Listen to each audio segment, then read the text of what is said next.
Evo nas kod poslednjeg predavanja. Većina mojih serija su od 3 predavanja, tako da ipak jedno više nego obično što imam kada gostujem u gradovima, ali nadam se da će biti prilike da se ponovo vidimo. Večerašnja tema je meni lično zanimljiva jer je nisam ranije nikada predavao, tako da ja volim kad predajem sam sebe slušam da čujem nešto novo i da se iznenadim. Današnja tema je, dakle, nebeski Jerusalim. Govorili smo o tome da smo mi više nematerijalni nego materijalni, da smo duhovna bića na prvom predavanju. Zatim smo govorili o naučnim argumentima i biblijskom učenju o vaskrsenju. I na prethodnom predavanju smo govorili o novoj zemlji, novom nebu, o potrebi i obećanju koje je Stvoritelj dao u Bibliji da će u potpunosti da izmeni, zapravo da nanovo stvori svet, jer je ovaj svet u kome živimo kontaminiran grehom. Ostaje još da vidimo poslednji deo, a to je nebeski Jerusalim, grad, urbana sredina, koju Bog obećava da će svojim rukama stvoriti kao večni grad mira u kome će nastavati svi oni koji su spašeni. Biblija otkriva, dakle, da će svi spašeni imati svoje mesto ili, ako hoćete, stan ili apartman u nebeskom Jerusalimu, a osim toga će narodi dobiti zemlju po obećanju, narodi i pojedinci, tako da ono što je bila Božja ideja na početku stvaranja, da čovjek napuni zemlju i da živi u skladu sa Bogom na zemlji, to će biti ispunjeno na kraju. I meni lično nebeski Jerusalim je jako zanimljiva tema, zato što ja volim naučnu fantastiku.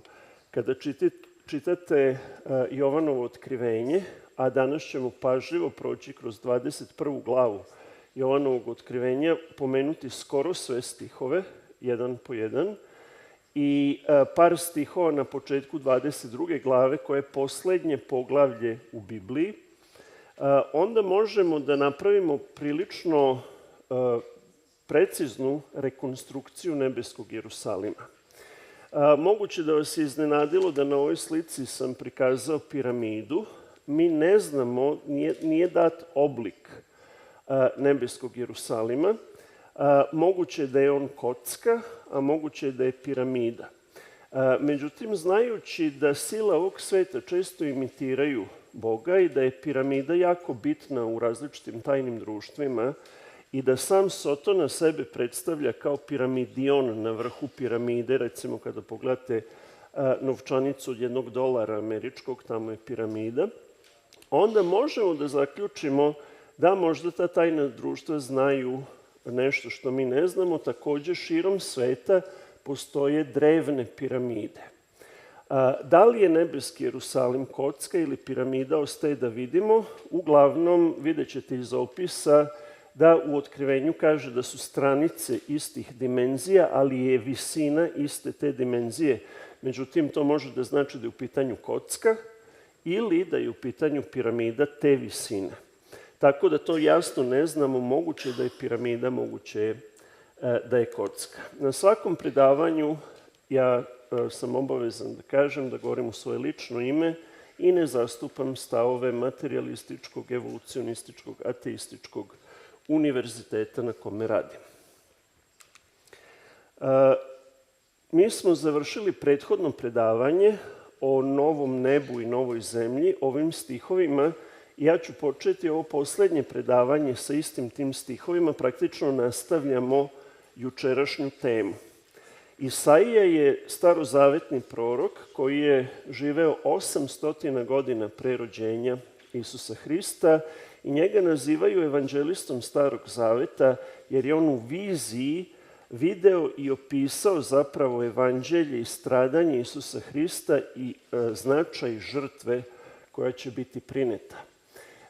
Takođe govori i o stvaranju Novog Jerusalima, tako da u Isaijinoj knjizi u 65. poglavlju 17. i 18. stih možemo pročitati sledeće. Jer gle, ja ću stvoriti nova nebesa i novu zemlju, dakle potpuno ista informacija koju imamo u otkrivenju i isto obećanje, I što je pre bilo neće se pominjati, niti će na dolaziti. Nego se radujte i veselite se doveka radi onoga što ću ja stvoriti. Dakle, doveka znači u večnosti. Jer gle, ja ću stvoriti Jerusalim, dakle Bog obećava u Starom Zavetu pre skoro 3000 godina da će stvoriti Jerusalim. Jerusalim koji se nalazi u Izraelu su izgradili ljudi. Bog će stvoriti Jerusalim i ovaj Jerusalim na zemlji je slika nebeskog Jerusalima, da bude veselje i narod njegov da bude radost. Dakle, današnji fokus nam je na tom nebeskom Jerusalimu ili Novom Jerusalimu. Kada ukucate na Google pretraživaču Novi ili Nebeski Jerusalim, onda ćete dobiti šarolike slike koje sve imaju nešto zajedničko, to je grad svetlosti. Uglavnom su rekonstrukcije napravljene na osnovu biblijskih tekstova, ali neke nisu baš precizne. Čak su kroz istoriju neki umetnici predstavljali nebeski Jerusalim. Mi ćemo proći pažljivo kroz stihove i napraviti koliko je to čoveku moguće, najprecizniju moguću rekonstrukciju onoga što dolazi, mada je teško našem umu zaista da dočara kako će taj nebeski Jerusalim izgledati. Također možete vidjeti da je često motiv duga. Duga je znak obećanja i zaveta između Boga i čoveka i životinje na zemlji, da neće više zatreti zemlju potopom ili vodom, tako da je to jedno od obećanja, jedno od zavetnih obećanja. Osim toga, nebeski Jerusalim predstavlja zamenu za hram. Pošto je hram, jevrejski hram, prvi hram koji je sazidao Solomon, je bio mesto obitavanja Boga, tamo gde je bio kovčeg zaveta, to je bila svetinja. Pre toga su Jevreji, dok su putovali kroz pustinju, pre nego što je izgrađen prvi hram i kasnije kada su se naselili u doba sudija, su imali takozvani šator od sastanka. Jednostavno, pošto su bili nomadi, imali su šator koji je bio hram i u tom šatoru su imali određene hramske posude za koje je precizno Bog dao instrukcije kako da ih naprave, jer one imaju duboku simboliku. Mi nećemo proučavati hram danas, ali treba da imamo u vidu da Otkrivenje kaže da apostol Jovan, kada je dobio viziju nebeskog Jerusalima, nije video hram u njemu, nego je čitav nebeski Jerusalim i zapravo ljudi koji će biti spašeni, hram i prisustvo samog Boga i Božijeg prestola će biti u nebeskom Jerusalimu. U ovom trenutku Božji prestol je na 3. nebu, dakle ne možemo da ga vidimo, dalje od kosmičkog neba u nekakvoj dimenziji do koje mi ne možemo doći. Međutim, Biblija obećava da će Božji prestol biti u nebeskom Jerusalimu, a nebeski Jerusalim na zemlji. Tako da će praktično zemlja postati svetinja i to je vrlo logično zato što je Bog izabrao da spase čoveka time što je došao na zemlju i umro za nas. Zemlja se nalazi u središtu materijalnog univerzuma. To je jedna od prezentacija koje imam na internetu. Može neko da pogleda ako je zainteresovan. I ta centralna uloga i centralna pozicija zemlje je sasvim logična jer će tu biti Božji hram u nebeskom Jerusalimu.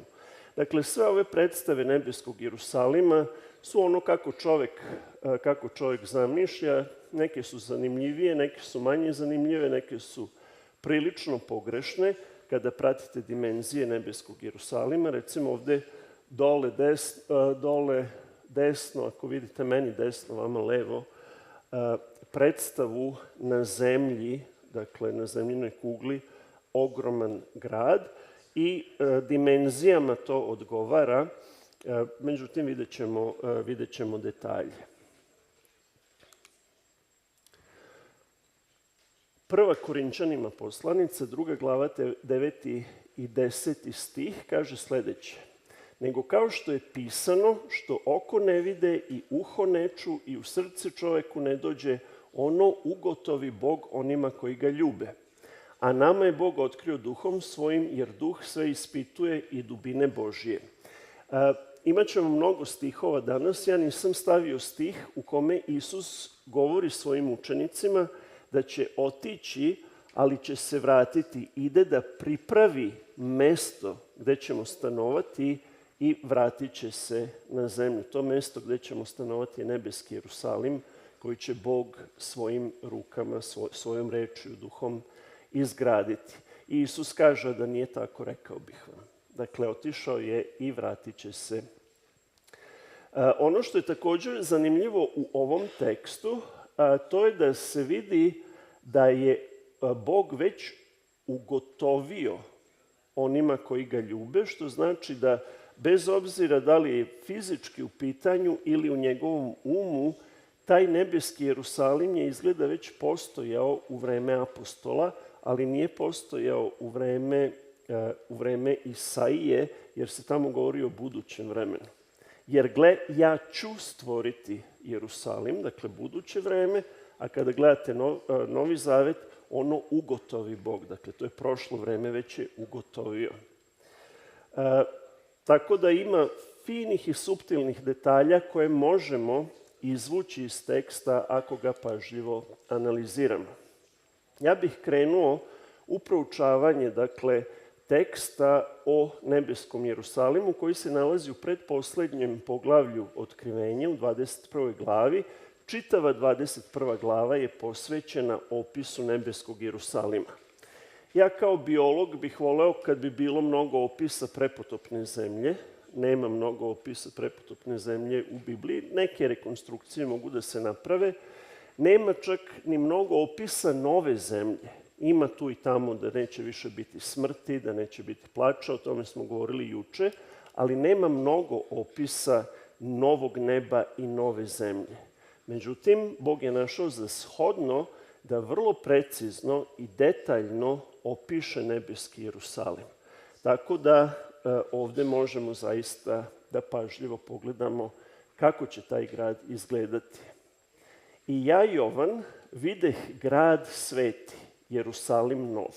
Dakle, Jovan, apostol, koji je napisao Jovanovo evanđelje i Otkrivenje i, poslanicu, gde silazi od Boga s neba, pripravljen kao nevesta ukrašena mužu svojemu.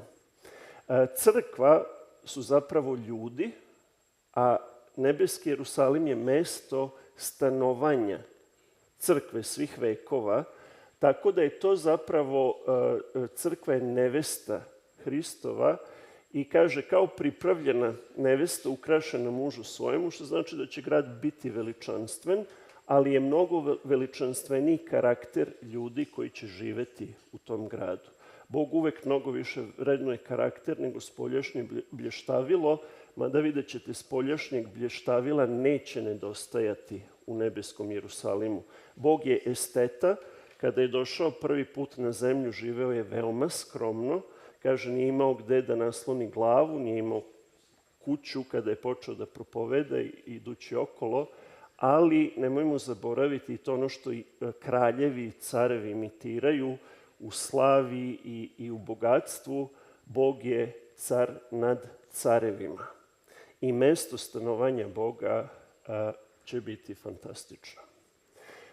Ono što je zanimljivo meni lično, a svakome može neki drugi detalj da bude zanimljiv, ja sam obeležio crvenim slovima i kada pročitamo tekst često ne obratimo pažnju na detalje, tako da ja želim da obratimo pažnju na neke detalje tako što sam obeležio crvenim slovima. Dakle, taj nebeski Jerusalim, sveti grad, silazi od Boga s neba. Što znači da je nebeski Jerusalim letelica. On će biti na zemlji, ali je po svojoj prirodi leteći objekat. Vrlo zanimljivo. I taj leteći objekat ne mora stalno da bude na zemlji. Jer tako, ako jednom siđe na zemlju, to znači da može da se podigne ponovo i da poseti različita mesta u univerzumu.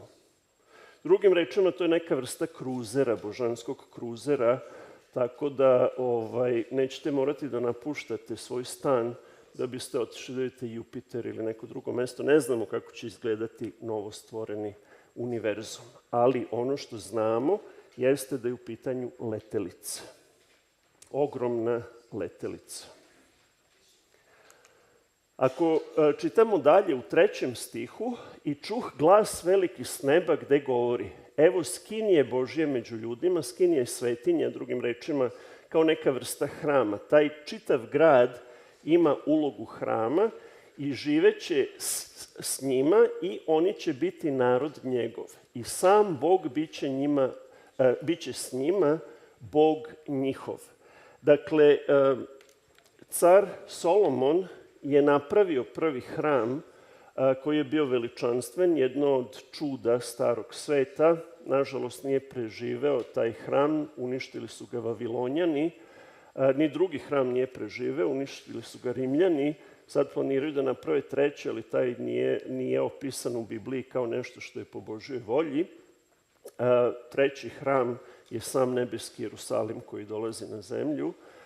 Ali ono što je zanimljivo jeste da će sam Bog živeti sa ljudima i oni će biti njegov narod i sam Bog biće s njima Bog njihov.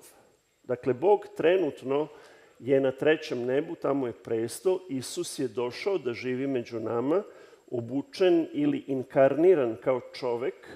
Međutim, oni koji budu spašeni imaće privilegiju da budu u Božjem prisustvu.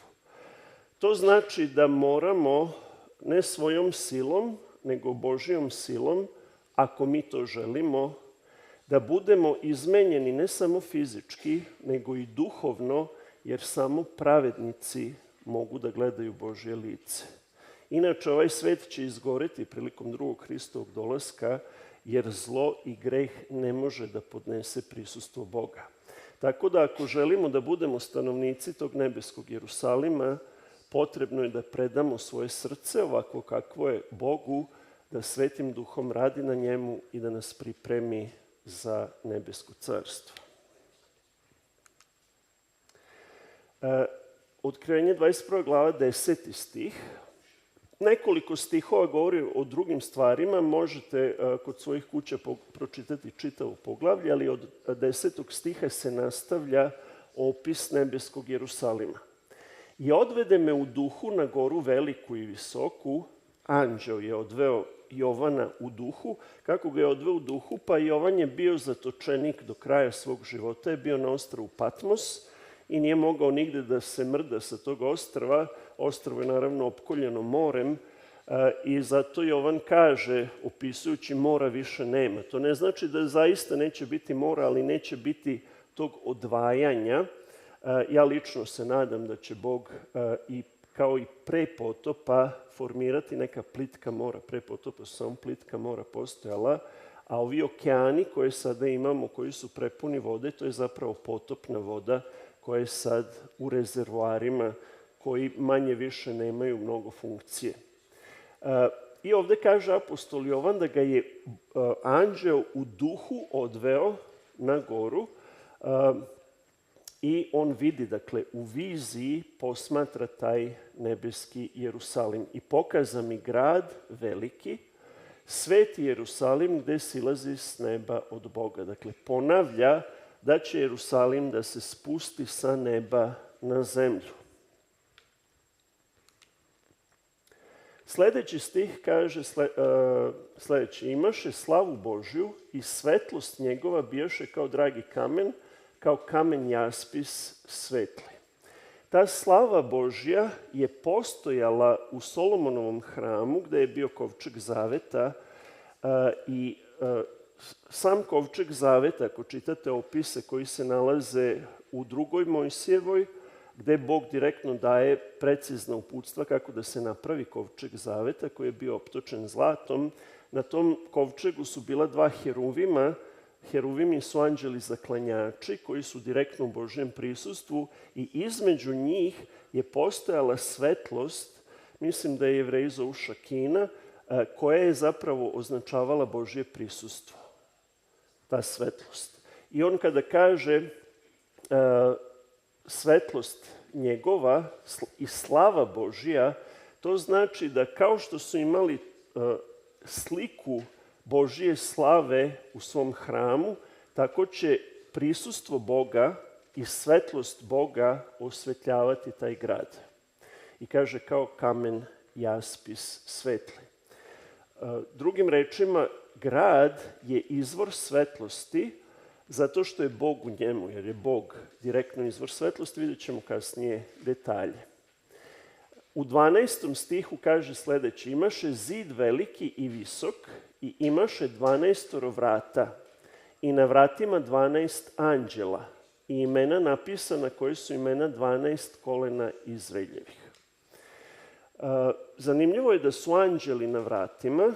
Anđeli su obično stražari ili službeni duhovi, a kasnije kada proučimo temelje, pošto nebeski Jerusalim ima 12 temelja koji će biti vidljivi, vrata grada će biti prilično visoko, tako da ako hoćete da uđete u nebeski Jerusalim, ne možete tako da ušetate, mora neko da vas podigne gore do vrata.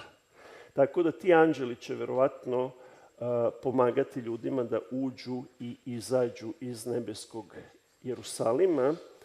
I dakle 12 vrata sa 12 anđela.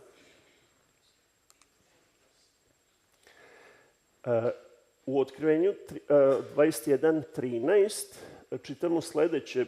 Sve su ovo detalji koji mogu da vam izgledaju kao nebitni, ali svaka reč ima svoju ulogu i funkciju u ovom tekstu. Od istoka, dakle, opisuje da ima 12 vrata, sa svake strane po 3 vrata, za 12 Izraelovih plemena. Od istoka vrata 3 i od severa vrata 3, od juga vrata 3 i od zapada vrata 3. Zašto je to bitno? Pa kada proučavamo drevne objekte, velike megalitske objekte, ja imam jednu prezentaciju o megalitskoj tehnologiji i civilizaciji, ti megalitski objekti, uključujući piramide širom sveta, uključujući piramide u Egiptu, u Meksiku i u Bosni, su precizno orijentisane po stranama sveta. I ovde vidimo da će i nebeski Jerusalim biti precizno orijentisan prema stranama sveta, pošto jedna stranica gleda na istok, jedna na zapad, jedna na sever i jedna na jug. Zašto je to bitno? Zato što je Zemlja u strogom središtu materijalnog univerzuma i pozicioniranje grada prema istoku, severu, zapadu i jugu zapravo namešta grad da je u savršenom skladu sa sferom čitavog neba. I to imamo i u megalitskoj kulturi. Ljudi su imitirali to u vreme kada su imali tehnologiju i znanje da to imitiraju. U današnje vreme arhitekte više ne paze i ne vode toliko računa o tom detalju. Pošto mi do dana današnjeg ne znamo kako su građene velike piramide u Egiptu, naročito Keopsova piramida, koja je isto tako savršeno pozicionirana istok, zapad, sever, jug, to je još jedan argument da je moguće da su piramide zapravo slika nebeskog Jerusalima.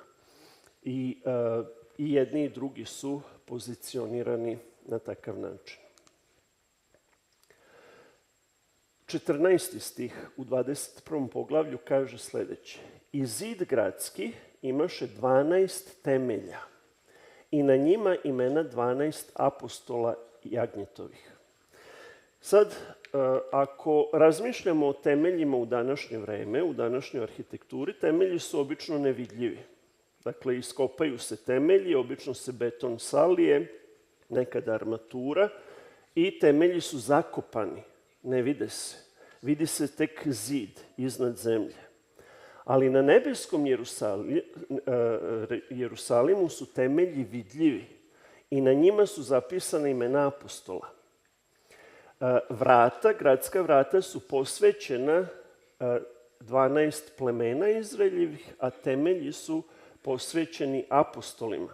I sad zamislite Jovana koji u viziji čita svoje ime na jednom od temelja. Mislim da mu je već to bila nagrada dok je bio zatočenik i završavao svoj život na Patmosu. Tih 12 temelja su vidljivi, što znači da je najverovatnije grad sposoban da levitira. Dakle, grad će biti na zemlji, a kada vidite dimenzije grada, ne znam da li neka stena, granit može da izdrži tako nešto, tako da su temelji zapravo više simbolični nego što imaju funkciju temelja, a vidjet ćemo kasnije do koje dubine opis temelja zapravo objašnjava tu simboliku.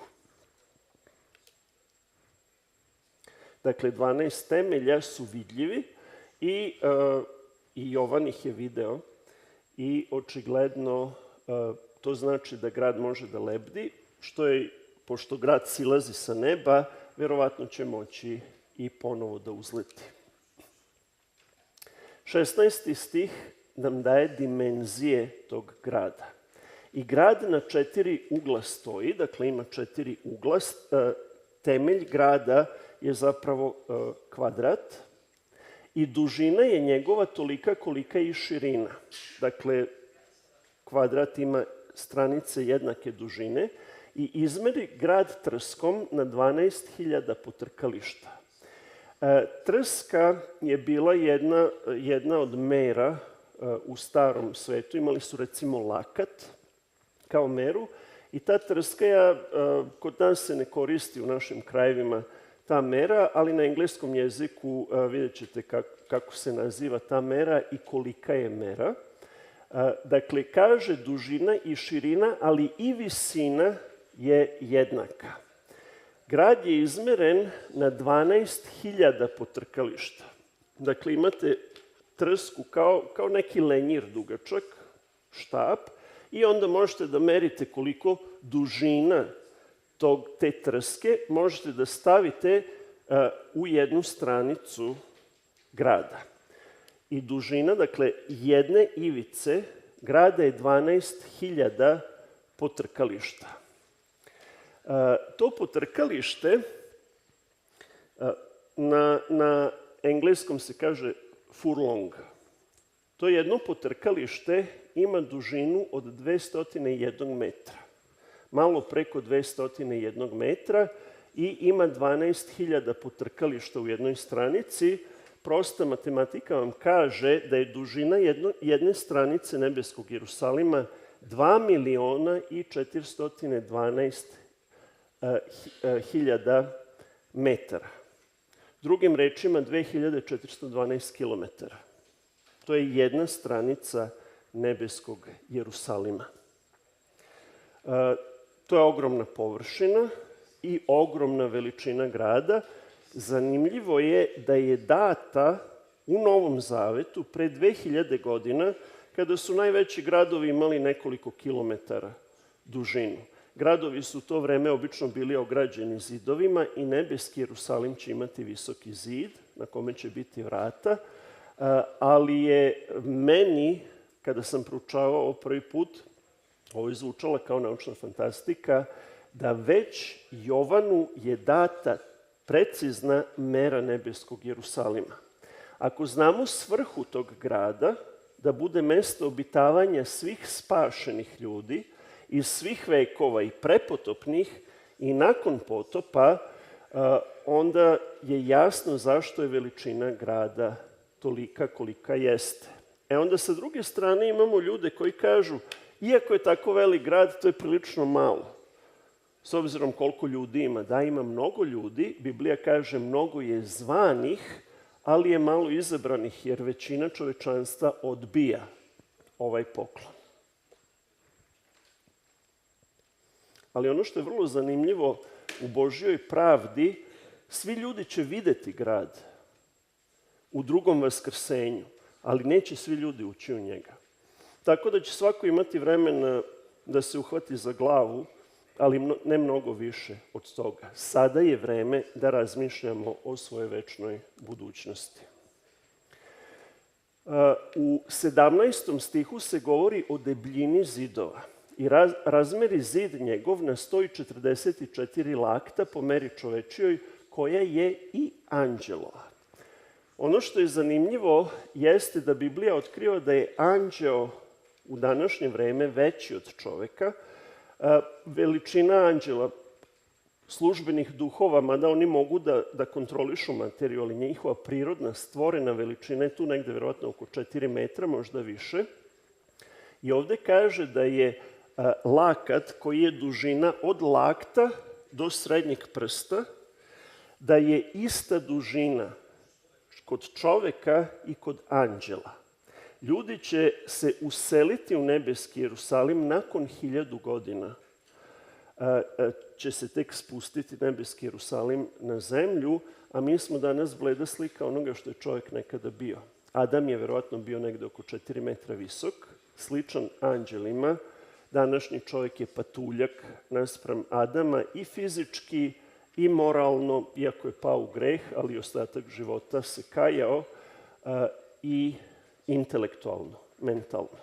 Tako da je potrebna 1000 godina da se vratimo i da mi obično završimo rast negde sa 18-19 godina, ali svi spašeni će trebati da porastu još malo. Nećemo odmah dobit ćemo neraspadljiva tela, ali treba da se vratimo u stanje i vidjet ćete kasnije, Biblija govori o tome, o isceljivanju naroda.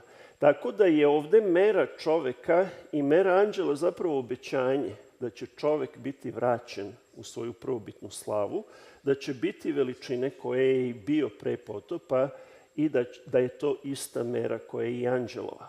To sa druge strane znači da je lakat veći nego lakat današnjeg čoveka. Vrlo je teško precizno odrediti lakat. Obično je tu negde 44 cm dužina lakta. Postoji različiti lakat, egipatski, ovaj, onaj, ali nam je ovde dato da je dužina lakta, kada se meri debljina zidova Jerusalima, po anđelskoj meri. A anđeli su znatno viši, prema tome verovatno je jedan lakat, verovatno odgovara otprilike 1 metru. Otprilike. Tako da je debljina zidova 144 metra. Sama debljina zidova nebeskog Jerusalima. 18. stih, dakle 21. glava, 18. stih kaže sledeće. I beše građa zida njegova jaspis, a grad zlato čisto kao čisto staklo. Zlato je postojalo i postojao je nakit i zlatni predmeti u vreme kada je Jovan živeo i kada pogledate zlato, evo ja imam burmu, nije baš kao čisto staklo, nego ima metalni sjaj, ali nije providno. Staklo je providno. Tako da je verovatno Jovan video neki materijal koji trenutno ne postoji na zemlji, koji ima zlatan sjaj, ali je providno. Zašto je bitno da je providno? Zato što je zapremina grada ogromna, a vidjet ćete da grad nema osvetljenje, nego je samo Božje prisustvo osvetljenje u gradu. Tako da to čisto staklo koje je zlatkaste boje ili zlatne boje je nešto što danas ne poznajemo. Dakle, to je neka nova hemija, nova fizika i nebeski Jerusalim je izgrađen od tog materijala koji je neraspadljiv. Juče sam govorio o termodinamici i drugom zakonu termodinamike, o entropiji. Nebeski Jerusalim je neraspadljiv, večni grad. Taj jaspis i zidovi koji su od jaspisa, dakle sam zid je od jaspisa, a grad koji je unutra je zlatne boje. Sam jaspis nije zlatne boje. Kada pogledate jaspis, kada uguglate na internetu jaspis ili jasper, kako se zove na engleskom, je kamen crvene boje. Tako da je zid nebeskog Jerusalima crvene boje, a sam grad je zlatne boje i providan, staklast, providan. I sad, to je meni bilo zanimljivo kada sam prvi put pre nekih, pa ne znam koliko, ima sigurno 25 godina. Kada sam prvi put proučavao drago kamenje koje je opisano u temeljima nebeskog Jerusalima i zid nebeskog Jerusalima, onda sam obratio pažnju na boje. Ja između ostalih stvari volim i geologiju i nauku o mineralima, tako da ovaj džasper ili jaspis koji je crvene boje mi je bio zanimljiv u momentu kada sam pročitao od čega su sačinjeni 12 temelja nebeskog Jerusalima. Poslednji temelj je ametist. A ametist je ljubičaste boje. Dakle, gore je crveno, a dole je ljubičasto. I tad sam počeo da se zanimam za boje koje se nalaze u temeljima i u zidu nebeskog Jerusalima. Opis nam je dat u 19. i 20. poglavlju. Poslednji temelj, zapravo prvi temelj od gore, gde je grad, je sačinjen od istog materijala kao i zid. I onda imamo još 11 temelja prema dole. I temelji zidova gradskih bijahu ukrašeni svakim dragim kamenjem.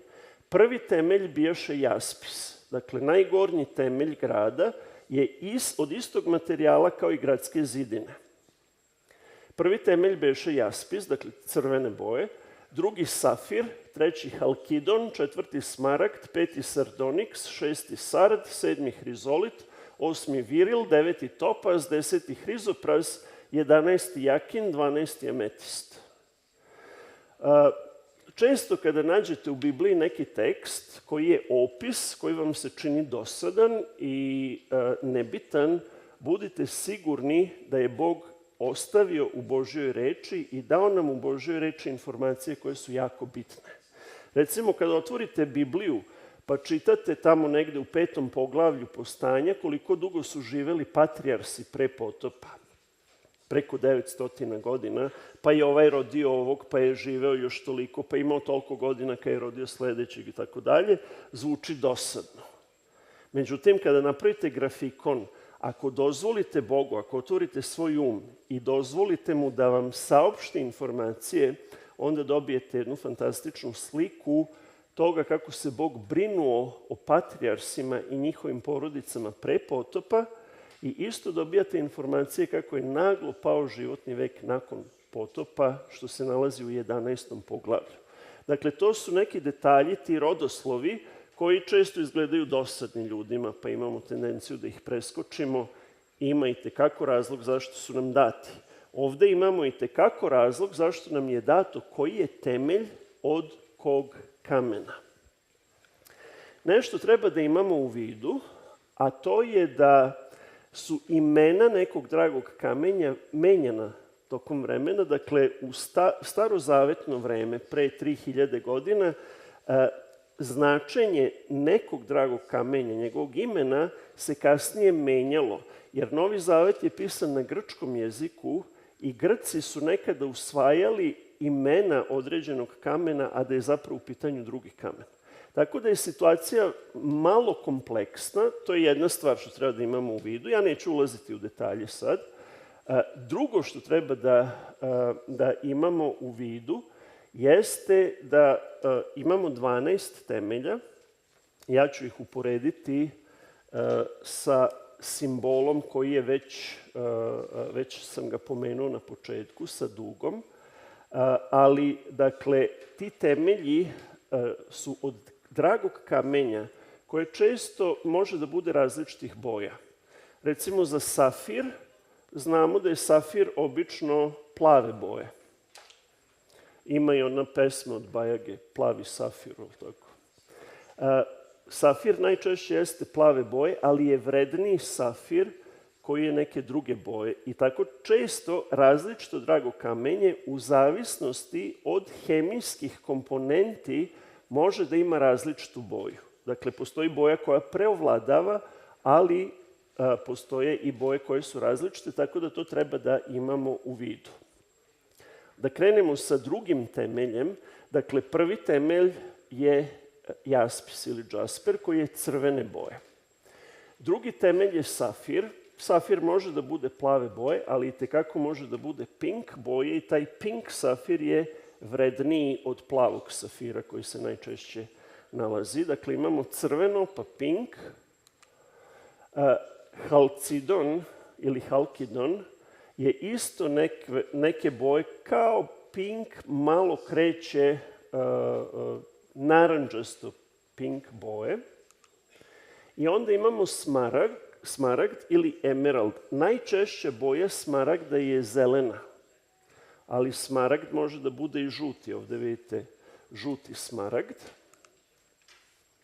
I onda dolazimo do sardoniksa, koji je crveno-naranđaste boje.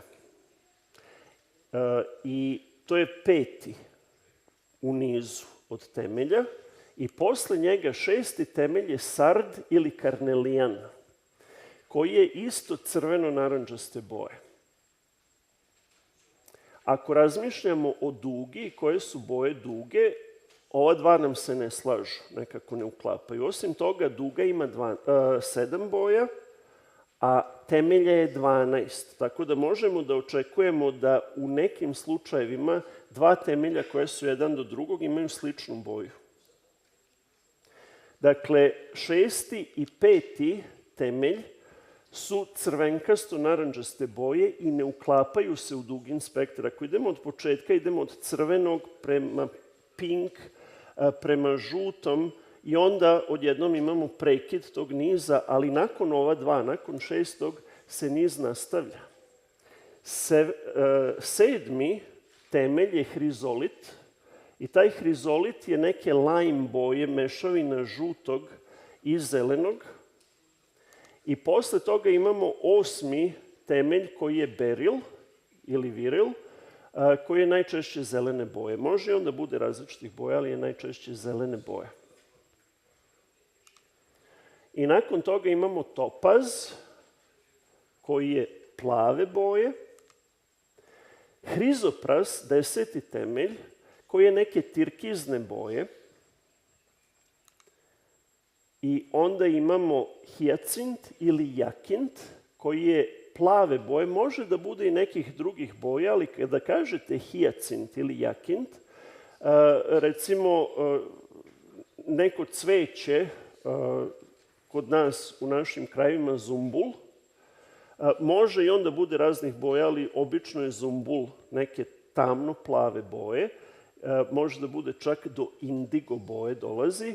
I postoji jedna vrsta papagaja, hijacint ara, koja je duboko plave boje.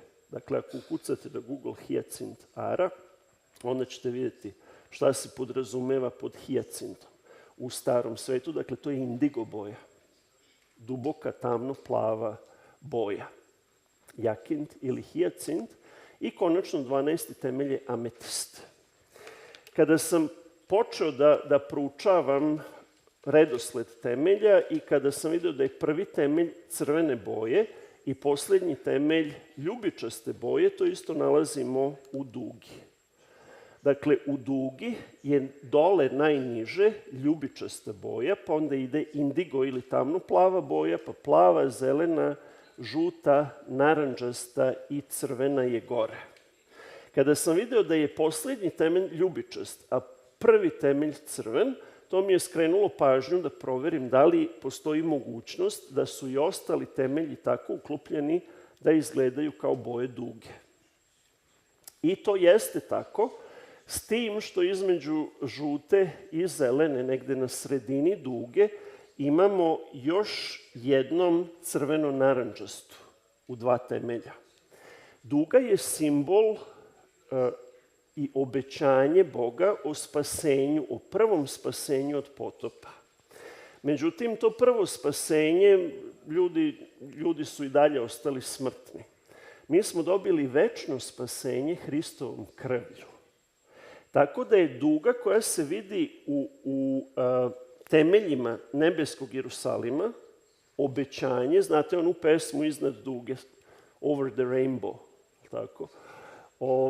To je simbol nečega jer ne možete preći dugu. Duga je uvek neuhvatljiva pošto predstavlja prelamanje svetlosti. Bela svetlost, što je vrlo zanimljivo, belo je u Bibliji simbol svetosti. Bela svetlost je polihromatska. Kada je propustite kroz prizmu, a i prizma je piramida, onda se bela svetlost razbije na čitav spektar, na čitav dugin spektar. I sad, kako odjednom u sredini te duge koja će biti vidljiva ispod nebeskog Jerusalima, praktično nebeski Jerusalim sedi na obećanju, sedi na simbolu obećanja na dugi, a posred te duge crveno-narandžasta boja koja je simbol Hristove krvi. Dakle, ne samo prvo obećanje, nego naše spasenje Hristovom krvlju. Sam grad je ogroman i duga je uvek zakrivljena. To je recimo jedan argument. Postoje ljudi koji veruju u ravnu zemlju. Ja sam rekao, postoje neki argumenti za i protiv, ali je vrlo teško objasniti zašto je duga zakrivljena, ako je zemlja ravna. I zakrivljenost duge je verovatno imitirana u temeljima. Nije nam data informacija da li su temelji zakrivljeni ili nisu, ali ako imate stranicu koja je 2400 km i ako je zemlja zakrivljena, da bi temelji legli na zemlju, moraju oni da budu zakrivljeni, a duga je zakrivljena. Tako da ćemo imati izdaleka efekat da zaista na zakrivljenoj dugi, ne na nekoj palačinki koja je prava, nego na zakrivljenoj dugi sedi nebeski Jerusalim. Evo, kada prođemo kroz isti tekst, ja sam bojama obeležio, ima tu malih nekih detalja, ja sam sada obeležio na način kako je trenutno određeno kamenje zovemo. Ali kada se pogleda u starom svetu imena, duga je savršena s tim što u sredini imamo to crveno-narandžasto. To su dakle boje koje imamo. Sad može neko da postavi pitanje koje je opravdano. Od tih 12 temelja, neko kamenje je čvršće, neko je manje čvrsto. Kaže se da će temelji biti obloženi ovim kamenjem, ne da će u potpunosti biti od tog kamenja, jer kamenje ima različitu čvrstinu. Funkcija boje je ovde najznačajnija. Imaćete efekat duge. Međutim, postoji neko drago kamenje koje je čvršće na onoj skali čvrstine materijala, a najpre dijamant. U današnje vreme je dijamant najvredniji od dragog kamenja i rubin. Niti dijamant, niti rubin se ne nalaze u temeljima nebeskog Jerusalima. Grad ispušta svetlost, dakle slava Božja izlazi iz grada i obasjava ceo grad i okolinu i same temelje. Obično duga nastaje usled efekta kiše i sunca koje sa strane obasjava. Ovde imamo drugačiji efekat i ta dva draga kamena, dijamant i rubin, kada su osvetljeni belom polarizovanom svetlošću, najčistija moguća bela svetlost, oni zapravo apsorbuju belu polarizujuću svetlost i postaju crni. Tako da bi izgledali da su crni, a nebeski Jerusalim nema ništa sa tamom. I oni su izostali iz 12 temelja, dakle dijamant nije tamo i rubin, a svo ostalo ovo drago kamenje koje je pobrojano, kada ga osvetlite polarizovanom belom svetlošću, dobijate šljaštenje i metalik efekat, tako da će ta duga koju ćemo videti na temeljima biti fantastična. Dakle, ona će imati određene boje, ali će biti izuzetno svetla, blješteća svetlost. Dijamant i rubin nedostaju jer nemaju taj efekat. Dakle, oni apsorbuju belu svetlost i izgledaju crni ako ih osvetlite sa polarizovanom belom svetlošću. Ima još jedan detalj za koji nemam vremena danas da ulazim mnogo u taj detalj, ali možete kod svojih kuća proučavati. Možda ću jednom napraviti temu samo fokusirajući se na taj detalj. Prvo sveštenik u Starom Zavetu, dakle sveštenik koji ulazi u hram i koji je predstavljao, zastupao narod i bio simbol Isusa Hrista koji je nebeski prvosveštenik. Dakle, Isus je car i prvosveštenik istovremeno. nešto kao Njegoš, što je bio i sveštenik i vladar u Crnoj Gori. Tako je Isus u čitavom univerzumu i car i prvosveštenik. Sveštenička služba i prvosveštenik je imao do detalja opisanu odoru, dakle nošnju koju su nosili. To možete da čitate u Starom zavetu, u Mojsijevim knjigama, pogotovo u Levitskoj knjizi i u Izlasku, gde su uspostavili levitsku službu do detalja. Svaki detalj ima svoju simboliku. Ali jedna stvar koja je zanimljiva, prvosveštenik je nosio jednu ploču, zlatnu ploču u koju su bili umetnuti 12 kamenova koji su simbolisali 12 plemena Izraeljevih da mu budu blizu srcu na toj ploči.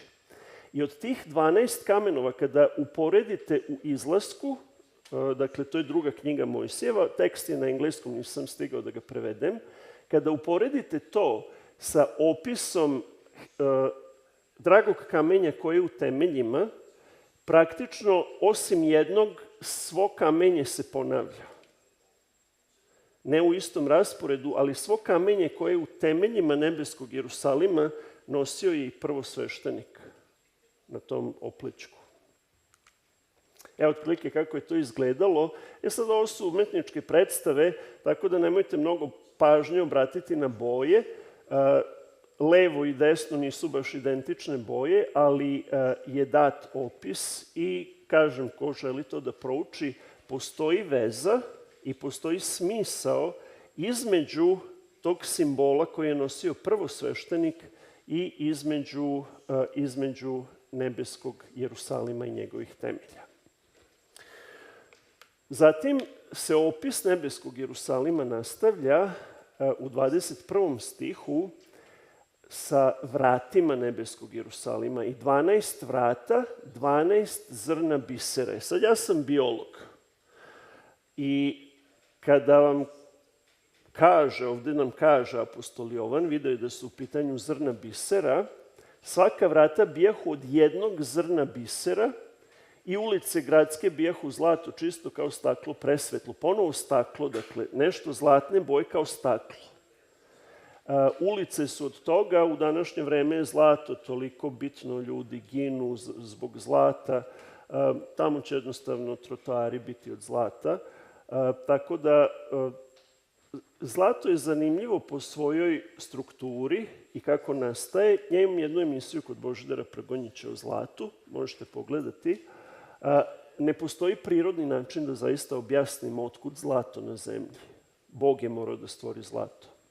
Na zemlji nije moglo prirodno da bude prisutno, ali ono što je meni kao biologu zanimljivo jesu biseri. Ne kaže nam se tačno koliko će biti visoka ta vrata i kolika je veličina bisera, ali nam se kaže da na svakim vratima, svaka vrata su od jednog bisera napravljena. Biseri nastaju u školjkama. Obično, nekada davno su prirodno, ljudi su ronili i tražili bisere u školjkama, otvarali školjke da nađu biser i onda negde u 18. veku su se dosetili da je moguće staviti zrnce peska unutra u školjku i školjka ima sedef sa unutrašnje strane i obavija to što je žulja i formira tokom vremena biser. To je način kako prirodno nastaju biseri i sva vrata, ulaz u nebeski Jerusalim i oni koji će ući u nebeski Jerusalim, na jednom drugom mestu kaže, u viziji se vidi jedna proročka vizija i kaže, ovi su od velike nevolje. Ovi idu za jagnjetom gde ono ide, od velike su nevolje. Drugim rečima, ako vas ništa u životu ne žulja, ta biserna vrata nisu baš za vas. Ako vam sve ide potaman u ovom životu, nema mnogo razloga. Ali ako vas nešto žulja, biser, ako ste strpljivi, a školjka je strpljiva, ona nema ruke da može da izvadi, recimo u cipeli kada imate kamenčić, mi možemo to da izvadimo. Školjka ne može. Jedina stvar koju školjka može da uradi je da obloži, da ublaži to što je žulja i da napravi taj fantastičan biser. Tako Bog izgrađuje naš karakter kroz nevolje.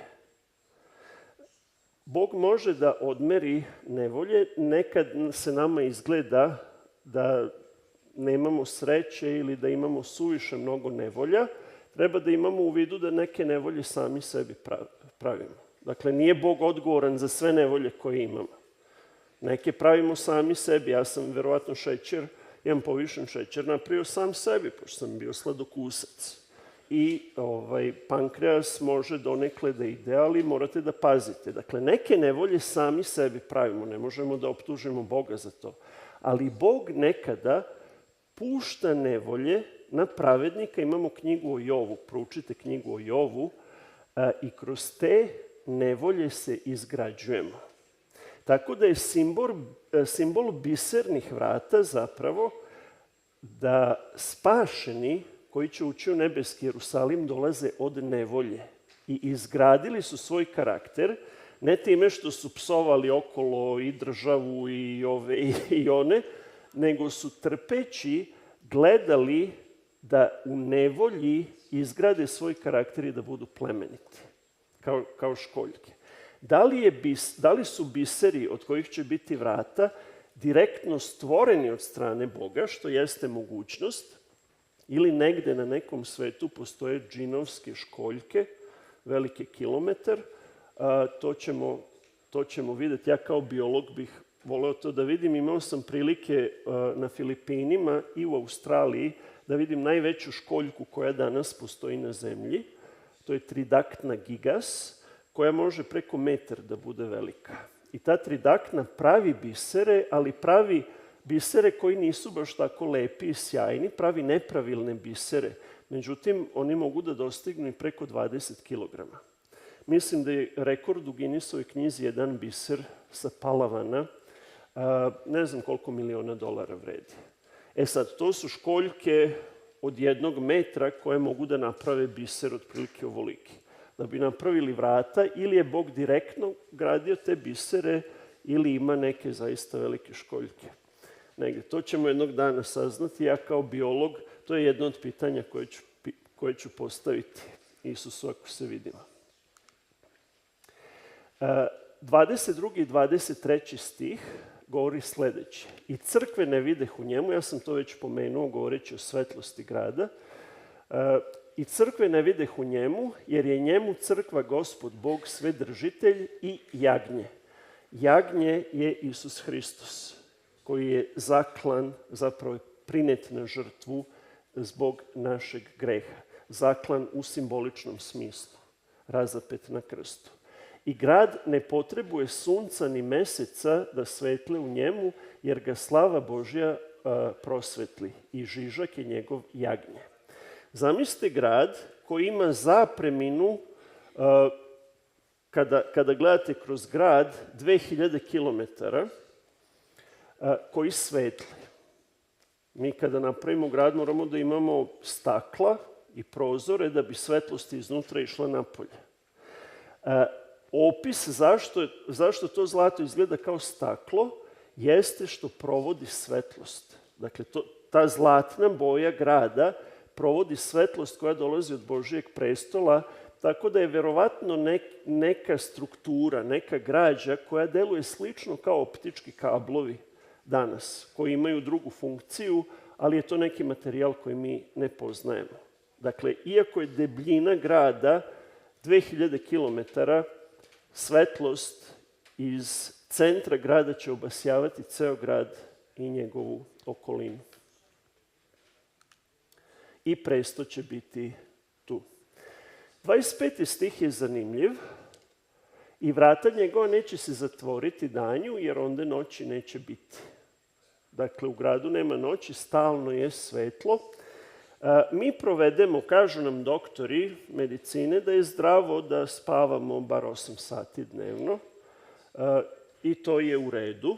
Fiziološki nam je potreban san i melanin i sve ostalo da bismo mogli da funkcionišemo i da bi naše telo funkcionisalo, jer smo mi grešni, živimo u grešnom svetu i trošimo se. Potreban nam je taj odmor, san je jako bitan. Međutim, juče sam govorio o tome da ćemo dobiti neraspadljiva tela, večna tela i više nema potrebe za snom, zato što je san obnavljanje, regeneracija, tako da nema više potrebe za snom. Mi efektivno 1/3 života prospavamo. Nikola Tesla, recimo, nije imao vremena mnogo da spava, 2-3 sata je spavao. Ja kako kad, neću da se upoređujem sa Nikolom Teslom, ali mnogi ljudi koji pokušavaju nešto da urade, jednostavno nema dovoljno vremena. Pa onda otrgnete od svog sna da biste mogli da nešto dovršite i uradite. I to kad ne bude više potrebe za spavanje, možda će nekome faliti. Ima ljudi koji vole da odspavaju. Volim ja nekad da odspavam, ali ja se lično radujem ovome.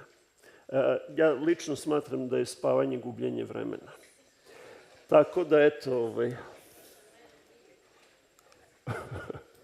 sad imamo potrebu, ali nećemo imati potrebu. Delovaće prilično glupo, uopšte se ne zamarate. Sad ću malo da prilegnem. Pa zašto ako se ne zamaraš? Nema potrebe. Količina energije koju ćemo imati ne može da se poredi sa ovim sad što imamo. 24. i 26. stih kaže sledeće.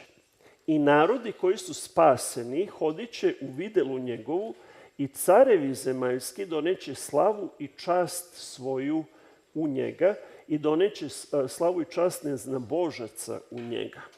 Sad često ljudi pitaju da li će samo hrišćani biti spašeni, da li će samo moja denominacija biti spašena ili samo vaša denominacija. Bog nije ustanovio denominacije, on je ustanovio spasitelja sveta.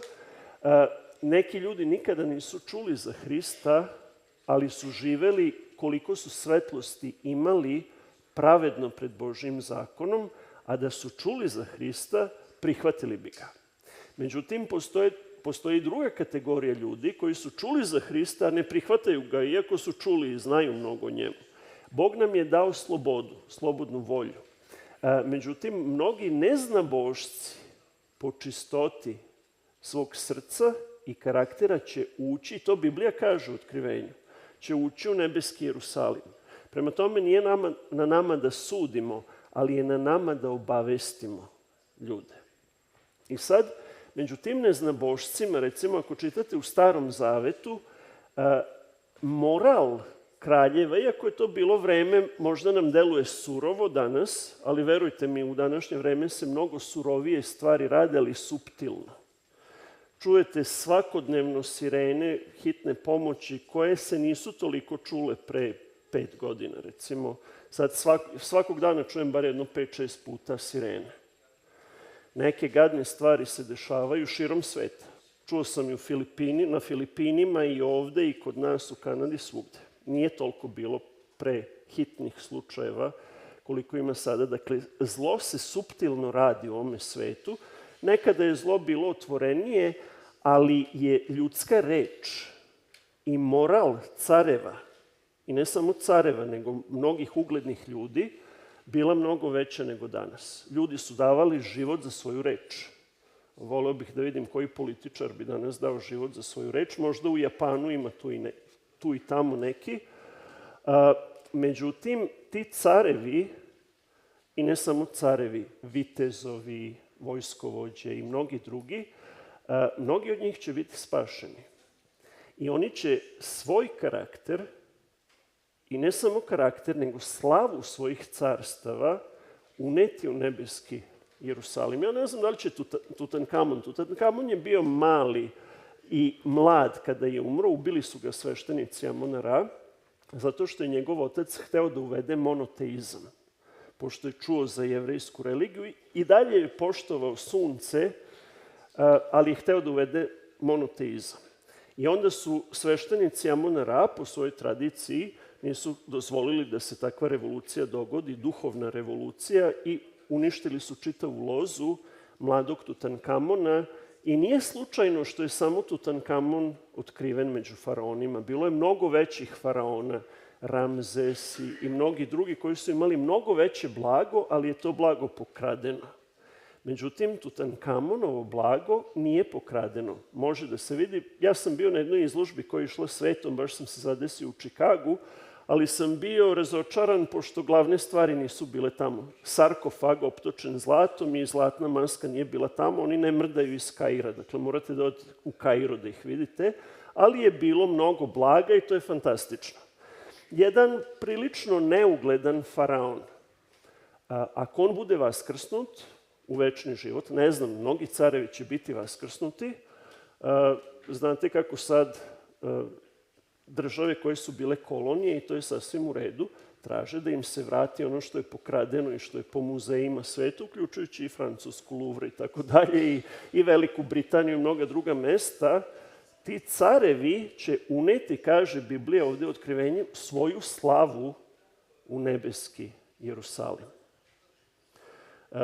Možemo samo da zamišljamo i da maštamo kakav raskoš će biti, jer to pripada njima. Bog je pravedan. Dakle, nije da kao kad je revolucija pa vam oduzmu sve. Ne, Bog daje svakome. Ako je car imao, Isus je rekao dajte caru carevu. Carevi će dobiti, ako budu spašeni, a neki će biti, znamo recimo za Navuhodonosora, najvećeg vladara Vavilona, koji se suprotstavljao Bogu, ali se na kraju obratio i postao Božji sluga. Tako da najveći car Vavilona će ući u nebeski Jerusalim. Šta da kažemo za Solomona, recimo, koji je bio najraskošniji, najbogatiji car u Izraelu, i mnogi drugi. Oni će dobiti to što im pripada, caru careva. I to će biti u nebeskom Jerusalimu dostupno da vidimo. Tako da istovremeno taj nebeski Jerusalim, neka vrsta muzeja, istorijskog i umetničkog muzeja, u kome su oni o kojima smo učili i čitali iz istorije živi. Tu će biti Adam, tu će biti prepotopni patrijarsi, poslepotopni patrijarsi, mnogi carevi, i onda ćemo moći direktno da ih pitamo šta je i kako je bilo. Ovaj aspekt, kulturološki aspekt nebeskog Jerusalima je fascinantan, jer današnje prestonice u svetu se diče time što imaju muzeje, imaju galerije i tako dalje. Nemojte misliti da toga neće biti u nebeskom Jerusalimu. Nebeski Jerusalim ima taj kulturološki karakter. Iako u to vreme muzeji nisu postojali. Biblija unapred govori o slavi careva koja će ući u nebeski Jerusalim. U 22. dakle, to je otprilike opis koji se nalazi u 21. poglavlju, ali originalno Biblija nije bila podeljena na poglavlja. Opis se nastavlja u prva 2 stiha 22. poslednjeg poglavlja Biblije i govori malo o konfiguraciji unutar grada, što se tiče ne samo građevine, nego parkova i prostora koji su uređeni u gradu. I pokaza mi čistu reku vode života, bistru kao kristal, koja izlažeš od prestola Božijeg i jagnjetova. Dakle, čista reka života. Pre 2000 godina je bilo mnogih reka koje su bile čiste i mogle su da se piju. Moj sin i ja smo imali prilike, pentrajući se po planinama na Filipinima pre par mjeseci, da pijemo direktno vodu iz potoka. Ima još uvek čiste vode, ali je vrlo retka. Evo ovde kaže, unapred znajući da će voda postati dragocenost. Čista kao kristal reka života koja izlazi iz prestola Božijeg unutar Jerusalima. Verovatno će se razlivati kasnije po zemlji, ali je centar tu gde je nebeski grad. I konačno, drugi stih sa kojim se završava opis nebeskog Jerusalima, nasred ulica njegovih, dakle taj nebeski Jerusalim, i s obe strane reka života i sa obe strane reke drvo života. koje rađa 12 rodova, dajući svakog meseca svoj rod, i lišće od drveta bijaše za isceljivanje narodima. O ovom stihu bismo mogli da napravimo čitavo jedno razmišljanje. Koliko informacija ima sažetih u ovome stihu. Prva stvar koju možemo da zaključimo jeste da Edenski vrt, rajski vrt, iz koga su prognani Adam i Eva, nije uništen. On je uzet sa zemlje i vratit će se na zemlju u nebeskom Jerusalimu. Drugim rečima, kao New York što ima centralni park, tako centralni park nebeskog Jerusalima je zapravo rajski vrt. Čitava zemlja će biti pretvorena u neku vrstu rajskog vrta, ali originalni rajski vrt nije izgubljen. Bog ga je uzeo sa zemlje kada je čovjek pao u greh, dakle, anđeo je branio ulaz, kasnije je uzet sa zemlje rajski vrt, on nije uništen. Obećanje je ostalo i bit će ispunjeno i to drvo života je raslo u optimalnim uslovima 6000 godina. I ono što je bilo jedno drvo pre 6000 godina, možete zamisliti koliko je to drvo sada u optimalnim uslovima. Dakle, drvo je toliko da će reka prolaziti kroz drvo. Sekvoje su patuljci naspram drveta života. I to je jedan aspekt koji mi je zanimljiv, opet kao biologu. Dakle, ništa nije izgubljeno. Ljudi su propatili kroz 6000 godina, ali je Hristova žrtva u potpunosti moćna i Bog je u potpunosti moćan da vrati sve ono što su Adam i Eva izgubili. I zamislite njihov osjećaj kada budu vaskrsnuti, kada im bude dozvoljeno da ponovo uđu u vrt iz koga su izgnani pre 6000 godina. To je jedan aspekt. Drugi aspekt koji mi je jako zanimljiv jeste da, dakle, plod drveta života održava život, iako nam život direktno dolazi od Boga, ali to je neki materijalni aspekt. Druga stvar koju vidite ovde, nema više drveta poznanja dobra i zla. U prvobitnom rajskom vrtu je bilo drvo života i drvo poznanja dobra i zla. I Eva je izabrala da uzbere baš sa tog jednog drveta sa koga nije trebalo da uzbere. I dala i svome mužu, te su okusili i onda počinje istorija greha. U međuvremenu, ono što je Sotona rekao kroz zmiju, da ćemo upoznati šta je dobro i šta je zlo, nije lagao. Obično laže, ali tu nije lagao. Upoznali smo šta je dobro i šta je zlo. Upoznali smo zlo na svojoj koži. Tako da to iskustvo i taj test drveta poznanja dobra i zla više neće biti potreban onima koji će ući u nebeski Jerusalim. Naš život, ovo sada je test.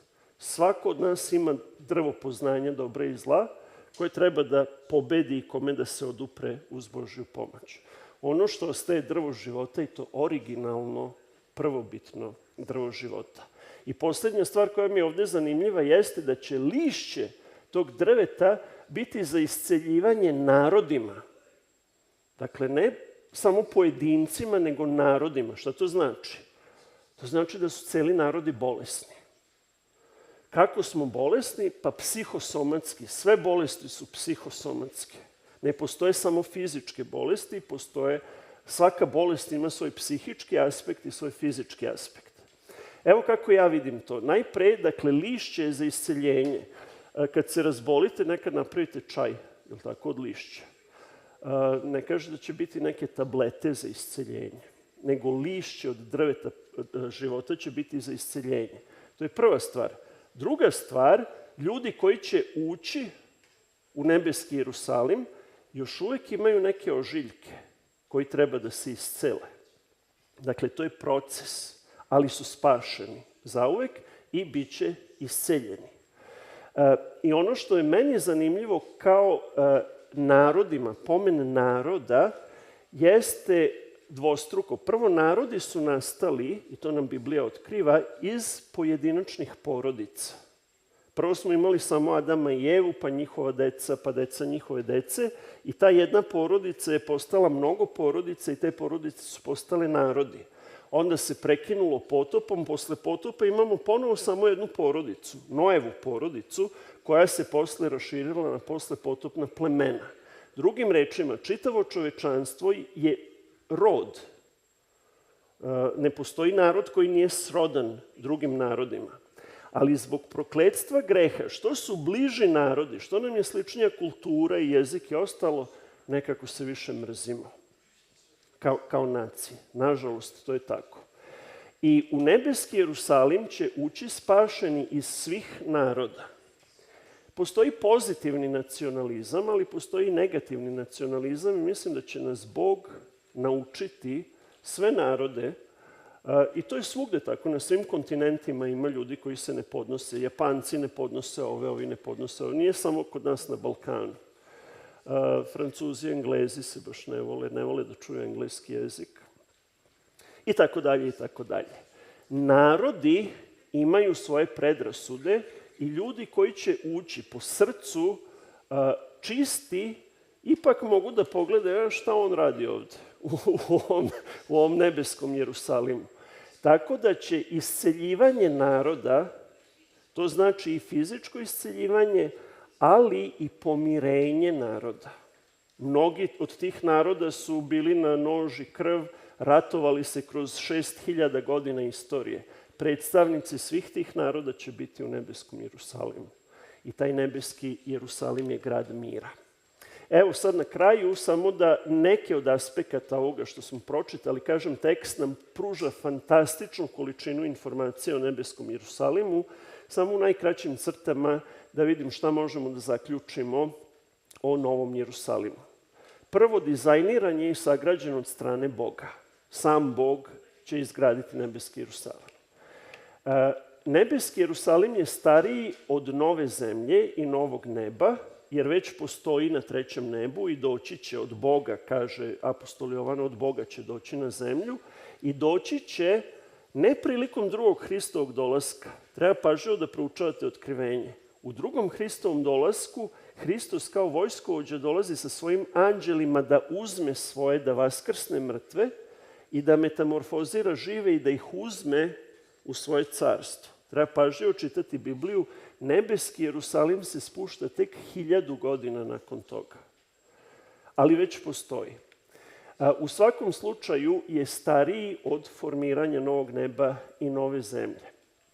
Novo nebo i nova zemlja će biti formirani u prisustvu nebeskog Jerusalima, tako da će spašeni moći da vide novo stvaranje. Tako da neće više biti evolucionista. Videće da Bog stvara i kako Bog stvara. Novi Jerusalim je neka vrsta letelice, jer će se spustiti na zemlju i verovatno tu funkciju će imati i dalje. Verovatno levitira, jer bi jako velika težina bila da pritiska stene. Najverovatnije je četvorostrana piramida ili je kocka. Ja nekako naginjem piramidi. Međutim, kod piramide, zbog gravitacije, mora da je sve uža i uža prema gore. Ako grad levitira, ne mora da bude piramida, može da bude i kocka. Hram, Solomonov hram je više bio, svetinja nad svetinjama je više bila kocka. Tako vidjet ćemo, eto, to je neka mala trivija. U svakom slučaju, dužina stranica je identična i one su 2400 km stranice. Sam grad ima visinu od 2400 km. Zemljina atmosfera se završava, dakle imamo prvu atmosferu, pa stratosferu, pa ionosferu, pa ovu sferu, pa onu sferu. Na nekih 75 km se apsolutno završava atmosfera i počinje svemir. Samo na 75 km. Ovaj grad je visok 2400 km, što znači da povezuje zemlju i nebo. I to je jedna slika koja je jako duboka u Bibliji. Postojali su proročki snovi. Jakov je sanjao lestve po kojima idu anđeli gore dole između neba i zemlje. Gradnja Vavilonske kule. Vavilonska kula je bila pokušaj čoveka da dosegne do neba uprkos Bogu. I to je zapravo slika onoga što će Bog učiniti. Dakle, spaja nebo i zemlju. Rajski vrt sa drvetom života je u gradu, dakle vratit će se u gradu. 12 temelja formiraju dugu koja je najverovatnije zakrivljena da bi nalegala na površinu zemlje. Eto, to su neki od detalja i na kraju otkrivenje 21. glava 8. stih kaže sledeće. Govori o tome ko neće ući u nebeski Jerusalim. Nadam se da se nećemo prepoznati u ovim kategorijama. Jedna kategorija je dovoljna da me eliminiše.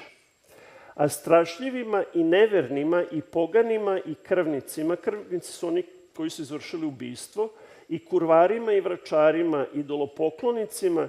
Znate kako je u grčkom ime za vračare? Nešto farmakon, farmakos.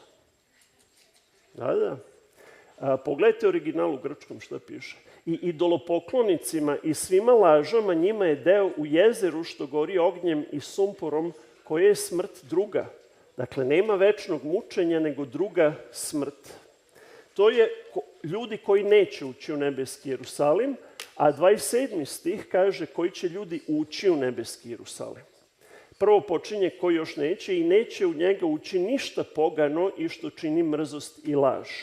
A ko će ući, nego samo koji su napisani u životnoj knjizi jagnjeta.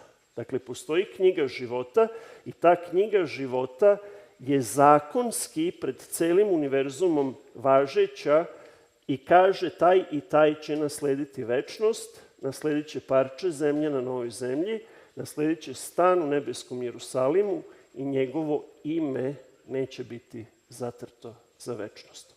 Mnoge porodice, mnogi ljudi će izgubiti za večnost i nestati u ništavilu. Tako da moja molitva je da budemo zapisani u jagnjetovoj knjizi života. Nakon ovih komplikacija koje imamo u svetu danas, perspektiva koja nam je opisana u Bibliji je fantastična. Tako da su to male muke kroz koje prolazimo za slavu kojom nas je Bog darovao, samo ako je želimo. Dakle, ovo je sve potpuno besplatno. Bog je već platio cenu za nas i pripremio nam je mesto gde možemo obitavati u večnosti. Hvala vam na pažnji.